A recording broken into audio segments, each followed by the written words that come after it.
You have sensed it your entire life, a quiet, persistent awareness that you are fundamentally different from the people surrounding you. Not superior, not inferior, just elsewhere. You observe others engaging in trivial conversation, growing animated over fleeting trends, and drawing comfort from the warmth of the crowd. And you feel as though you are studying a separate species through a pane of frosted glass.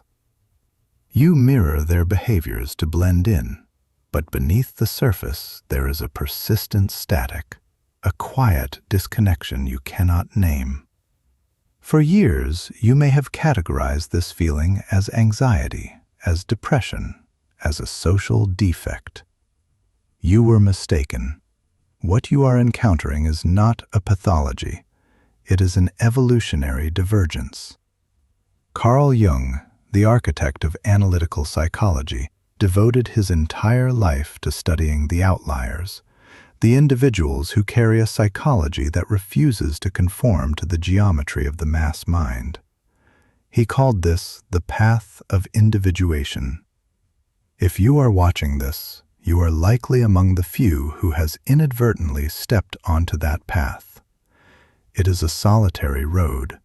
It is a demanding road, but it is the only road that ultimately leads to a genuine self. By the end of this video, you will understand why your isolation is not a defect, but a qualification for a level of existence most human beings will never approach. Before we examine the signs, you must understand the environment you are moving through every day. Jung argued that the vast majority of society exists in a state of unconscious participation.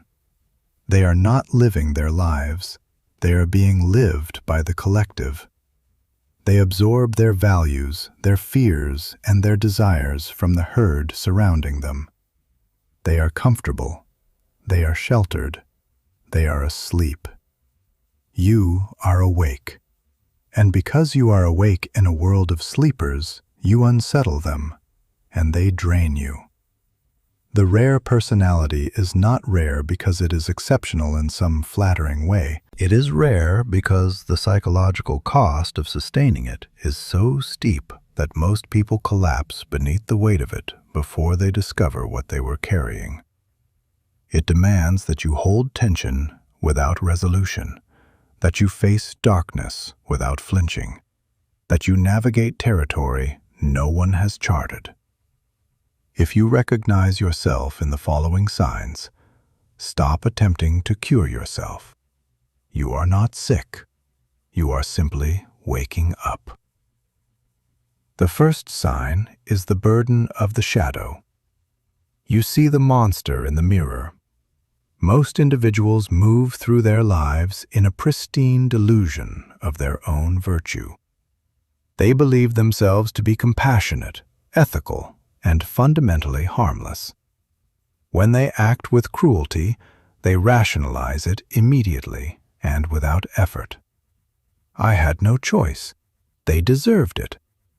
They redirect their own capacity for darkness onto convenient external targets, the government, the criminal, the enemy at the edge of their understanding.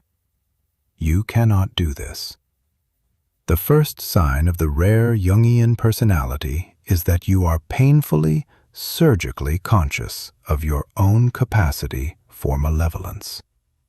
Jung famously observed that one does not become enlightened by imagining figures of light, but by making the darkness conscious. You have encountered your shadow.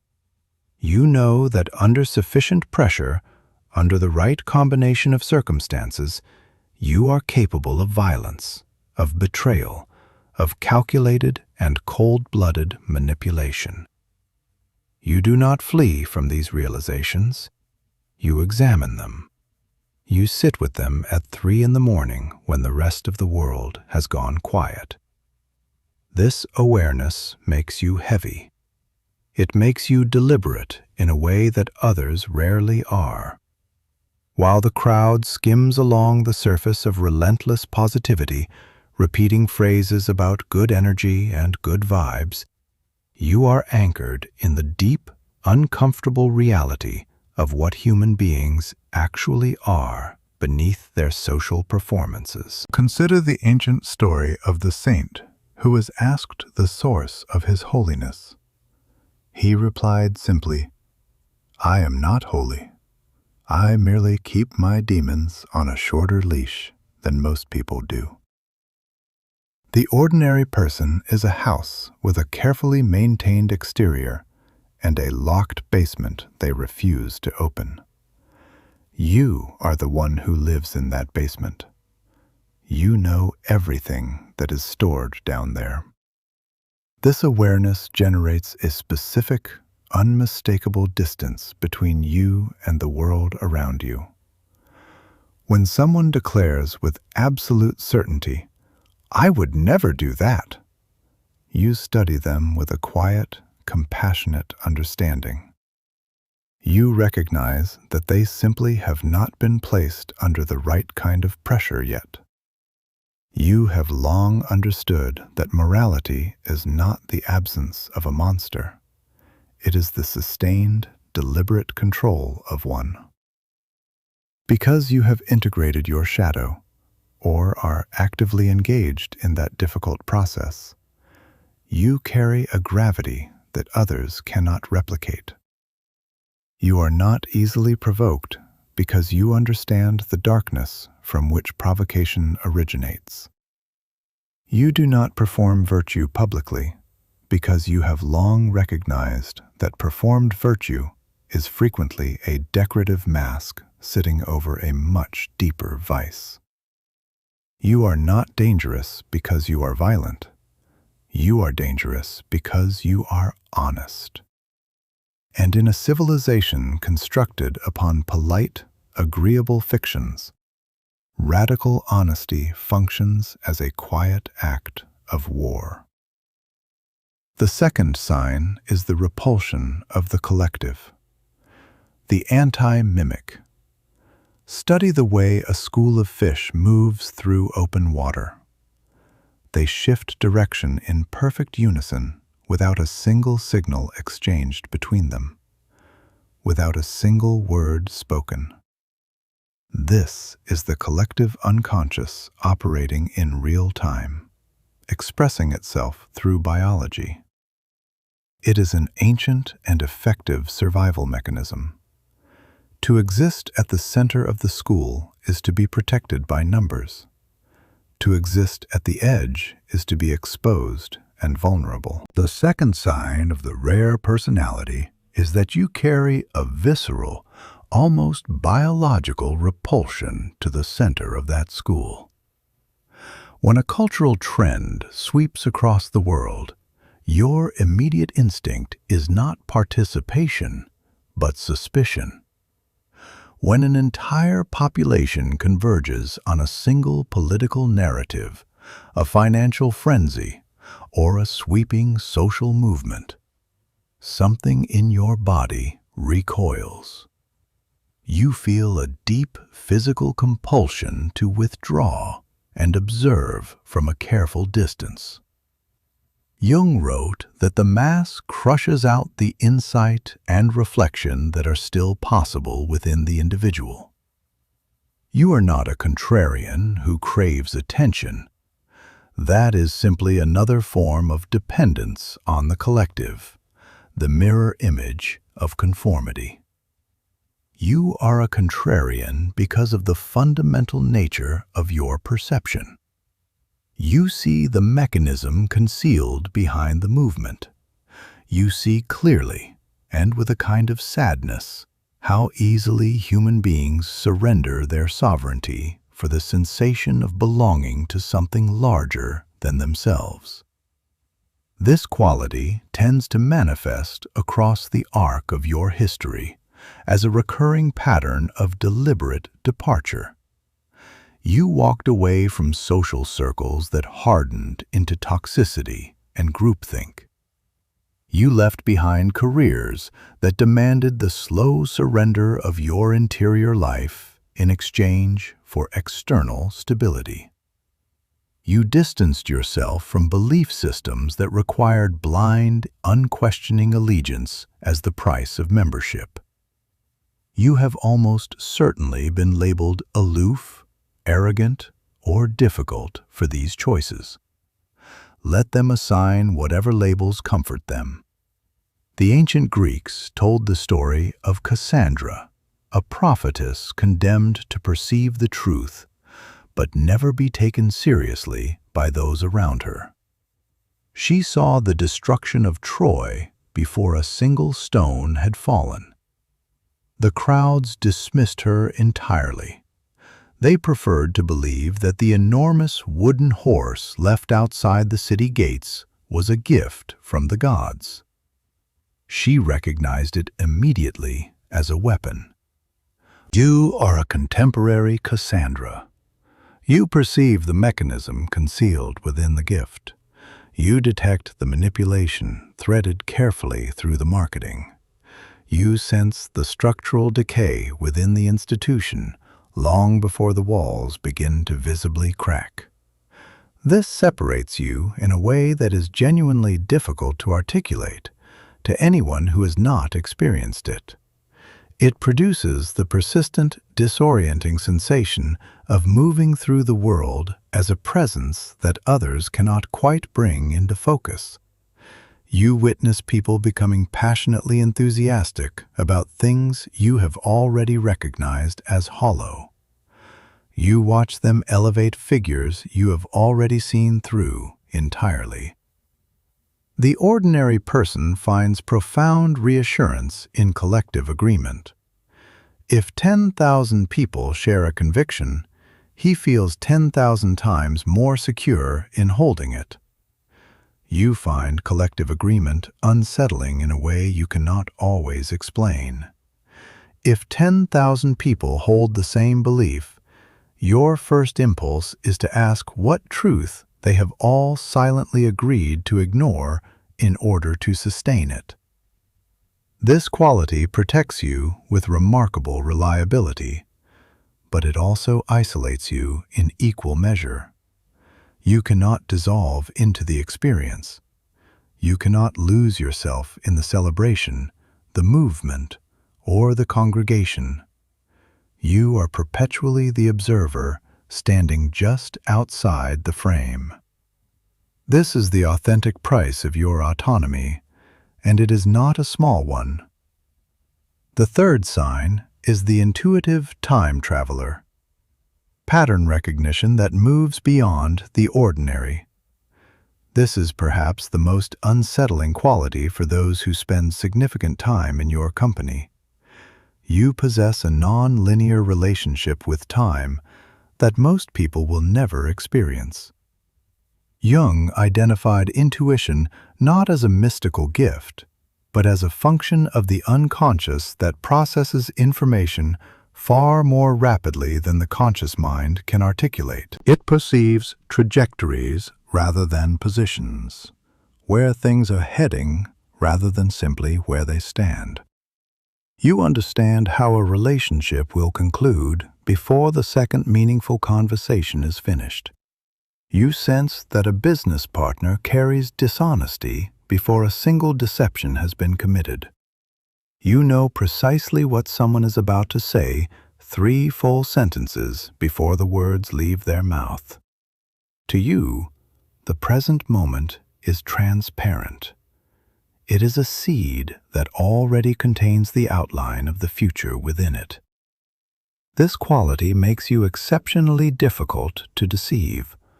When others speak to you, you are not processing their language. You are processing their intention. You hear the concealed insecurity beneath the confident declaration. You detect the resentment threaded through the generous compliment. You perceive the desperation masked beneath the easy smile. It resembles having X-ray vision in a world where everyone wears lead. But this is a blade with 2 edges. Because you perceive the conclusion before the beginning has fully unfolded, you frequently struggle to initiate. Why invest in a friendship when the betrayal is already visible in the early dynamics? Why accept the position when the disillusionment is already written into the patterns being established? You carry the curse of the final frame. Most people inhabit the opening act with genuine excitement, animated by the potential of what has not yet occurred. You are already standing in the third act, processing the trajectory toward its resolution. This generates a quality of detachment that others consistently misread as indifference or depression. Why aren't you more excited? They ask. We just reached the agreement. Because you are deciphering the fine print that does not yet exist on paper, but will. Jung proposed that this personality type served the role of the shaman in ancient human communities, the figure who dwelled at the boundary of the village, regarded with reverence and unease because they navigated the territory between the visible and invisible. In the contemporary world, there is no village boundary. There is only the open office floor, the scrolling feed, the indifferent city. So you are forced to walk among people who operate on sensation, what is immediately present, while your perception operates on intuition, what is present but unseen. The fourth sign is the alchemical paradox, holding the tension of opposites. The ordinary mind is binary in its deepest architecture. It prefers clearly defined categories, right or wrong, ally or adversary, truth or deception. It resolves tension by committing to one position and rejecting the other with whatever force is available. The rare personality is capable of something Jung identified throughout his career as the holding of the tension of opposites. You contain contradictions without being fractured by them. You are precise in your reasoning, yet deeply moved by emotion. You are drawn toward empirical evidence, yet pulled toward the mystical and symbolic. You hunger for solitude, yet understand human connection with a depth that surprises people who never stop seeking company. You are a recluse and a philosopher, sharing the same skin without apparent conflict. This is not confusion. This is wholeness. Jung believed the true objective of psychological development was not the achievement of perfection, but the achievement of completeness. The capacity to house one's own contradictions without allowing them to shatter the coherence of the self. Consider the ocean. The surface can be convulsing beneath a violent storm, while the deep water remains absolutely undisturbed, silent, and cold. You are the ocean.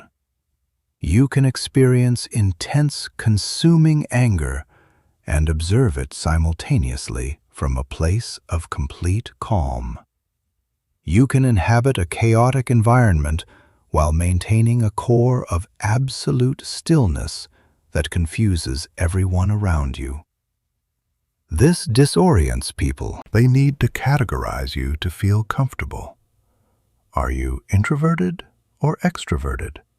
Skeptical or believing, cold or warm? And somewhere beneath your patience with the question, you want to respond, all of it, simultaneously. I am a paradox, and I have made peace with that. Because you are a paradox, you function as a reflective surface for others, whether you intend to or not. When someone carrying rage encounters your stillness, your composure reflects their turbulence back with uncomfortable clarity.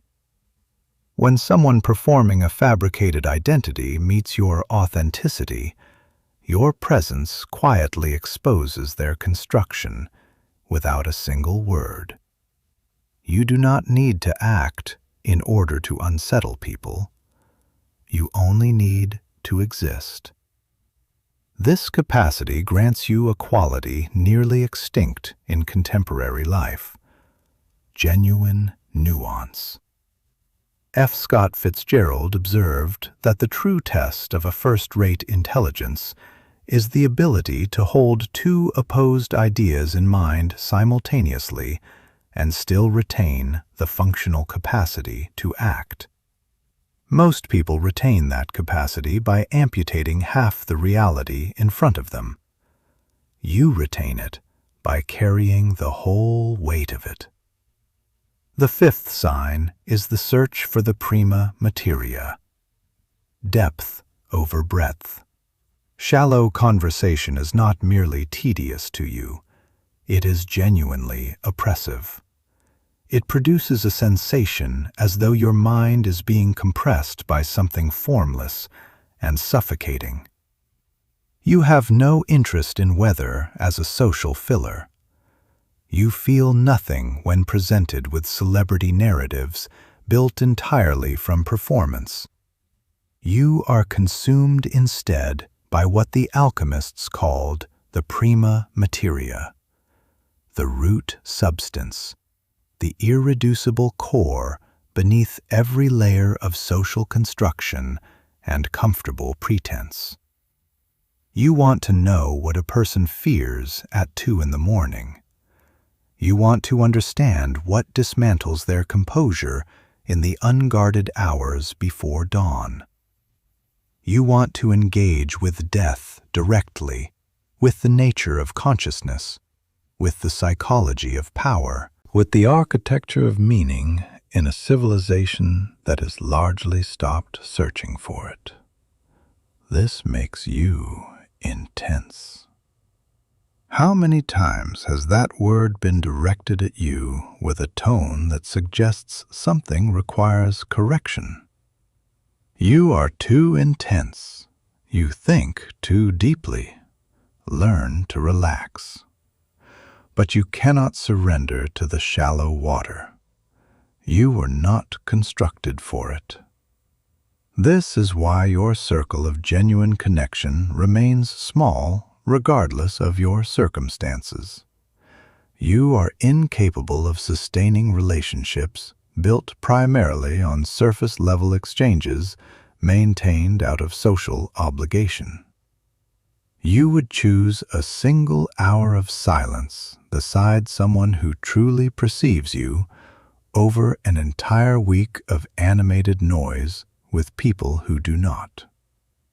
Jung noted that the individuating person sheds relationships as they develop, not from an absence of love, but because the frequency of their existence has shifted in a direction most around them are not moving.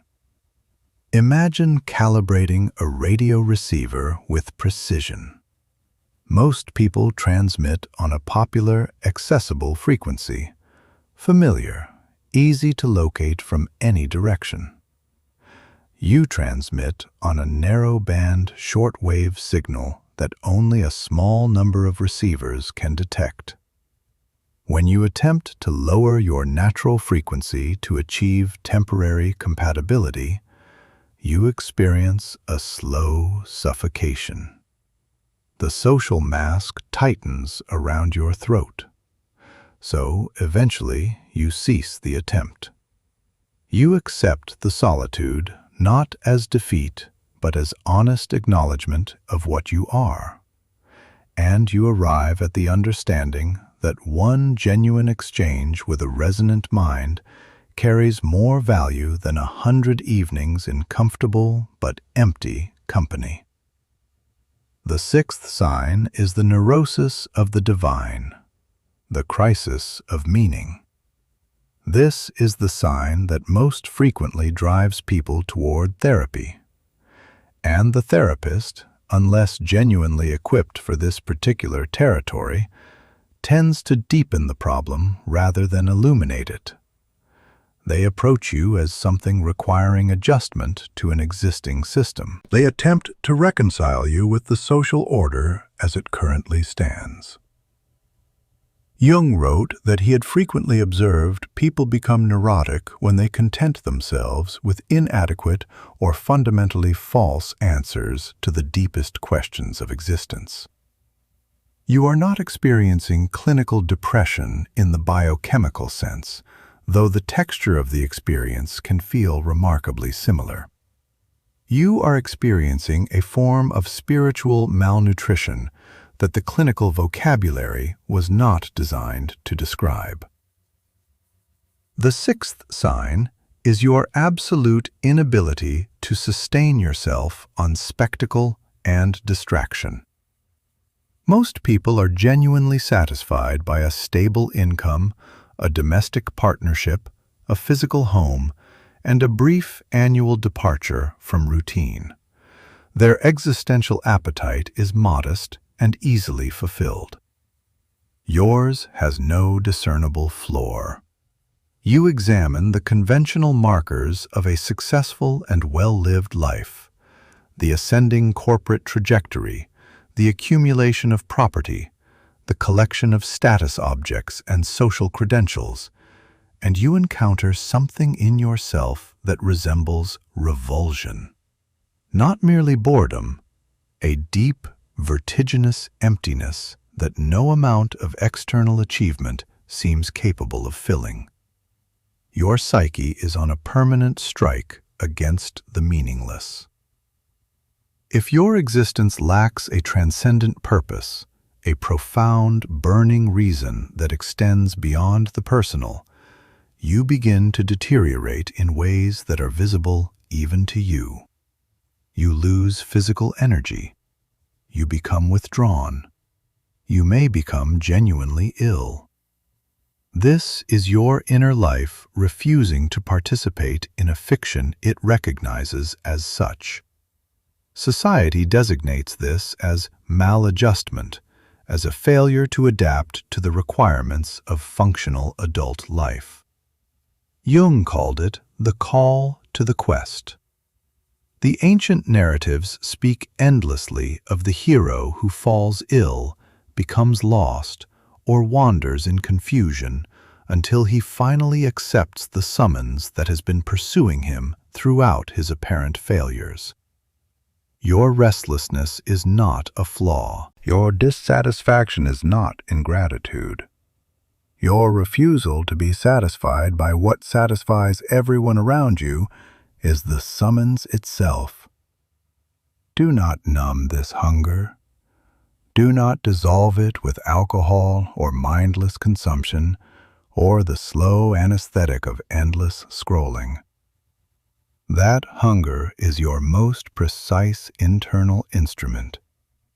It is directing you toward the only thing that will ever genuinely satisfy you, the construction of your own myth, lived from the inside outward. The seventh and final sign is the architect of synchronicity, the dialogue with the universe. This is the most resistant of all 7 signs to rational explanation. But if you have come this far, you know immediately what is being described. You experience synchronicity. Jung defined synchronicity as an acausal connecting principle, meaningful convergences between inner states and outer events that cannot be accounted for through any linear model of cause and effect. You think of someone you have not seen or spoken to in a decade, and they reach out to you within the hour. You are wrestling with a difficult philosophical question that has occupied your mind for days, and you reach for a book at random, opening it to find the exact passage that illuminates everything. You carry a specific symbol in a dream through the night and encounter that same symbol the following afternoon, painted on a wall in a city you have never set foot in before. To the average person, These experiences are dismissed as statistical coincidence, acknowledged briefly and then released without further examination. To you, they constitute a recognizable language, consistent and meaningful once you learn its grammar. You exist in a genuine and ongoing dialogue with reality itself. You have arrived, through experience rather than belief, at an understanding that the interior world, your consciousness, your attention, your deepest commitments, and the exterior world of physical matter and circumstance are not fundamentally separate systems operating in parallel. They are reflections of one another. Unus mundus, one world. Because you are individuating, because you are moving with increasing clarity toward genuine alignment with who you actually are beneath every layer of social conditioning, the world around you appears to reorganize itself along your path in ways that resist easy explanation. When you are moving along the wrong path, the friction is pervasive and unmistakable. Doors close with force. Systems resist in ways that feel personal. The world presents itself as a series of obstacles arranged specifically against you. When you are on the path that belongs authentically to your soul, the experience transforms entirely. The right people appear at precisely the right moment. The resources you require manifest without being forced into existence. You have learned, through repeated confirmation, to trust this invisible current more completely than you trust the visible logic of the world around you. You make choices that appear incomprehensible to people operating from conventional frameworks. Why are you moving to that city? You don't know a single person there. You have no job waiting.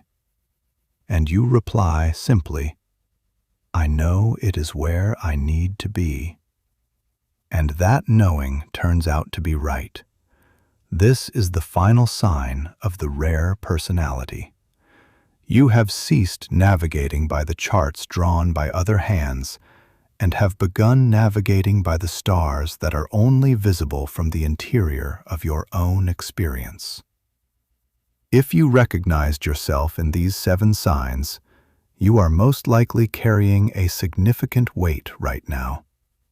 It is heavy to be the one who perceives the shadow when everyone around you prefers not to. It is genuinely isolating to be the one who cannot dissolve into the collective current without losing something essential about yourself. It is a particular and largely unacknowledged form of pain to carry the weight of meaning in a civilization that has largely concluded that meaning is a distraction from productivity. You have probably spent years in the quiet, persistent internal question, what is fundamentally wrong with me?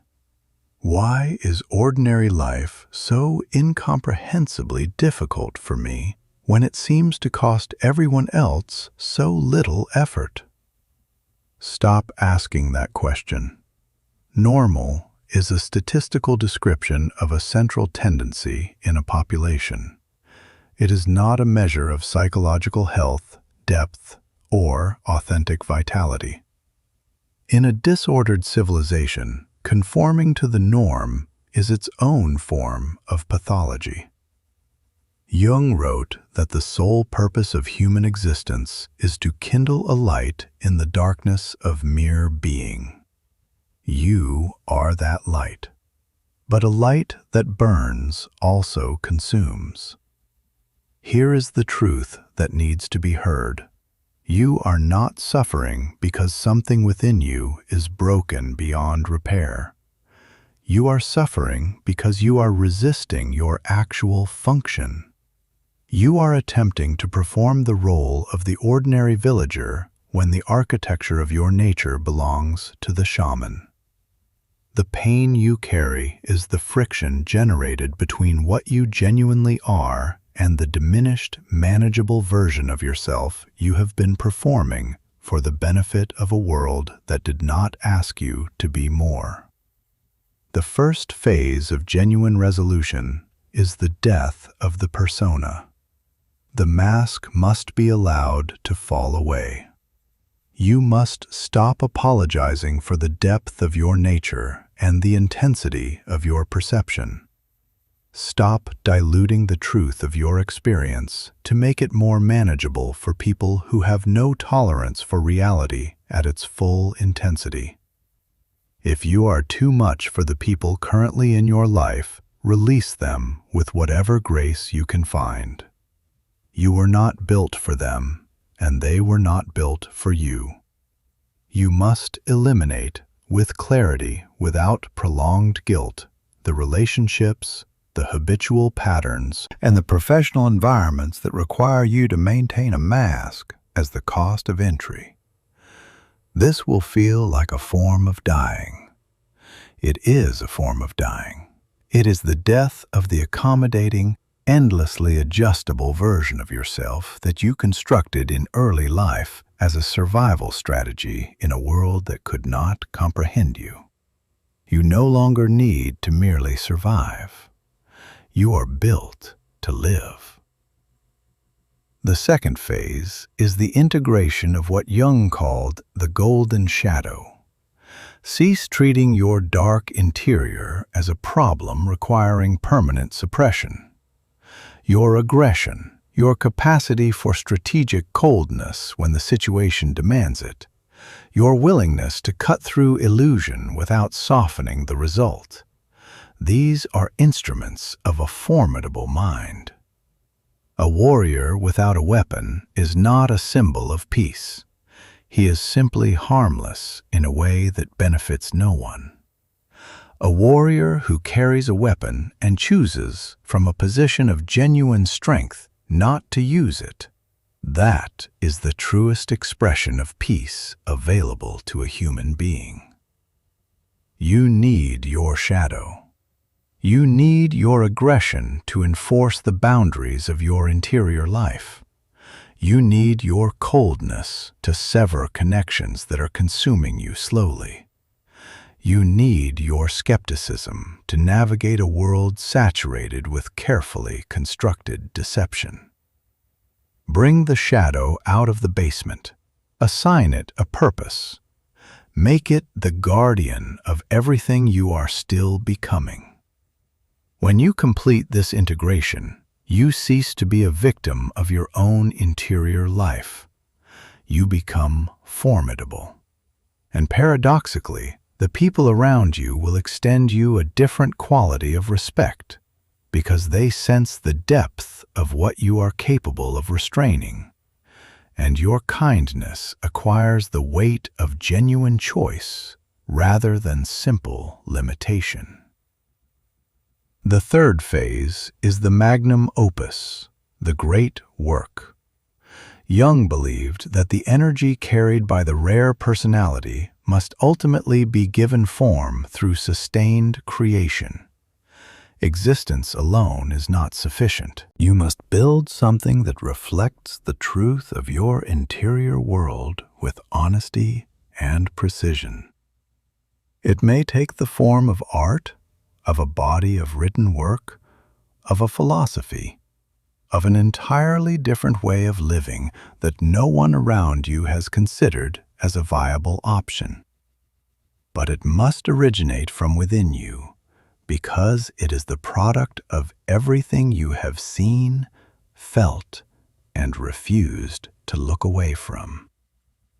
Because you perceive patterns that the majority will never notice, you carry solutions to problems that most people have not yet recognized as problems.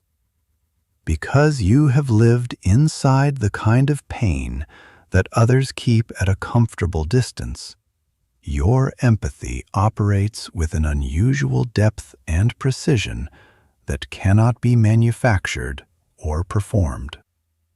Because you have walked through your own darkness and found your way back, you are capable of guiding others through theirs in a way that no one who has never descended can offer.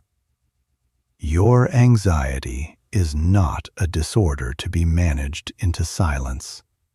It is uncollected power waiting for a direction that is genuinely yours. Give it a form. Build the thing that the world does not yet know it needs. You might reasonably ask why nature would produce people shaped as you are shaped. Why generate individuals so structurally isolated, so fundamentally difficult to absorb into the ordinary rhythm of collective life? Because the collective is constitutionally blind in specific and dangerous ways.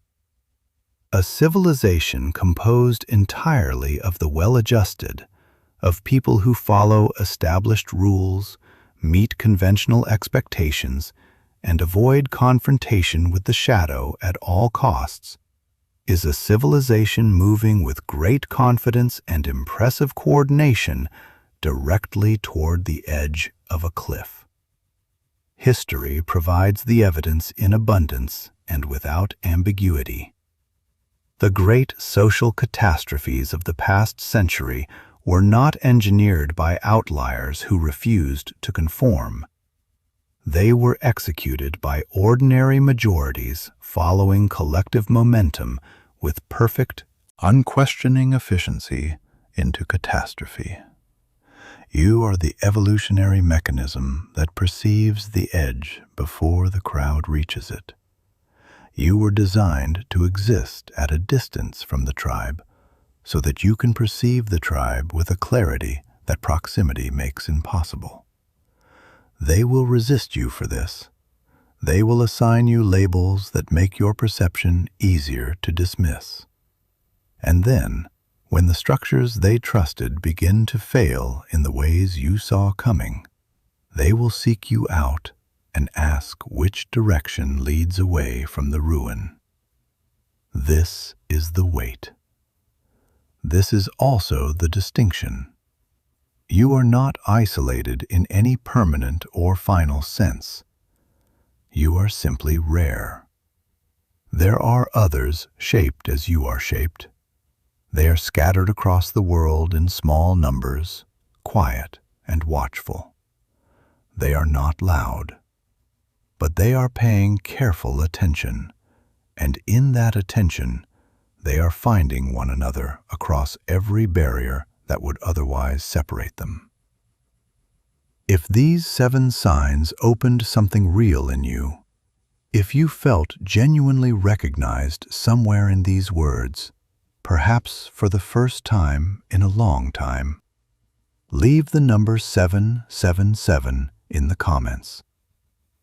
In the study of consciousness and numerical symbolism, 777 represents the alignment of mind, depth, and authentic purpose, the signature of the rare mind that has refused to stop questioning even when the questioning was costly. If you recognized only some of these signs but felt the current running beneath all of them, leave 11, the threshold number, the marker of a significant internal transition already in motion beneath the surface of your daily life. And if reading this brought a specific person to mind, someone in your life who transmits on that same rare frequency, who sees what you see, leave 520. Because the rarest and most extraordinary thing of all is not the individual who wakes up to what they are. It is 2 people like that finding each other in the same moment.